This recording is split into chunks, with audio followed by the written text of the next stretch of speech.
Art gallery शांत थी। कमरे में केवल दीवार पर लगी स्कोनस की मंद रोशनी से रोशनी हो रही थी, जिससे पूरे कमरे में हल्की छाया पड़ रही थी। सुमन एक कैनवास से दूसरे कैनवास पर घूमते हुए कांप रही थी, अपने पेट में जमा बेचैनी को अनदेखा करने की कोशिश कर रही थी। आधी रात को खुलने वाली एक विशेष प्रदर्शनी की फुसफुसाहट से आकर्षित होकर उसे देखने का विचार उसका था। कलाकार गुमनाम था और उसने जो कलाकृतियां सुनी थीं, वे बहुत ही जीवंत थीं।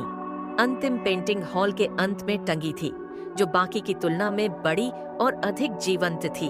इसमें एक आदमी को बीच में ही जमते हुए दिखाया गया था। उसका चेहरा कच्चे डर से मुड़ा हुआ था। उसके सिर का हर बाल पूरी तरह से चित्रित लग रहा था। हर झुर्री पीड़ा की गवाही दे रही थी। उसकी आंखें चौड़ी थीं, पुतलियां उस सदमे से सिकुड़ी हुई थीं और जेना उनमें निराशा को लगभग महसूस कर सकती थी। क्या तुम्हें यह पसंद है?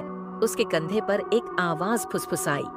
सुमन ने पीछे मुड़कर देखा, उसका दिल धड़क रहा था। गैलरी खाली थी। हेलो, उसने पुकारा, लेकिन खामोशी ने उसकी आवाज को निगल लिया। वह भौहें सिकोड़ते हुए पेंटिंग की ओर मुड़ी। कुछ गड़बड़ थी। आदमी के हाथ, जो कभी किसी अदृश्य खतरे से बचने के लिए फैले हुए थे, अब हट गए थे। अब वे फ्रेम के किनारों पर सपाट रूप से दबे हुए थे, मानो वह फंस गया हो और भागने के लिए जोर लगा रहा हो। सुमन लड़खड़ाती हुई पीछे हटी। उसके गले में पित्त भर गया। उसकी आंखें उस आदमी के चेहरे पर चली गईं।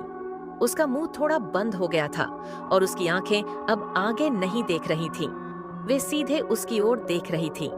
मेरी मदद करो, रंगे हुए होंठ फुसफुसाए, कोनों पर फटे हुए। सुमन पीछे की ओर लड़खड़ाती हुई चली गई और पेंटिंग लहराने लगी, मानो कैनवास एक अंधेरी झील की सतह से ज्यादा कुछ नहीं था। उसने महसूस किया कि कोई चीज उसके टखने से टकराई और वह चीखी, उछलकर दूर चली गई। एक ठंडी अदृश्य शक्ति ने उसे जकड़ लिया और उसका शरीर घसीटता हुआ, लात मारता हुआ और हाथ पैर मारता हुआ पेंटिंग की ओर चला गया।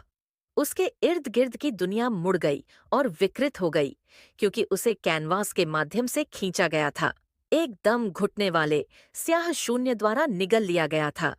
अगली सुबह गैलरी जनता के लिए खोली गई।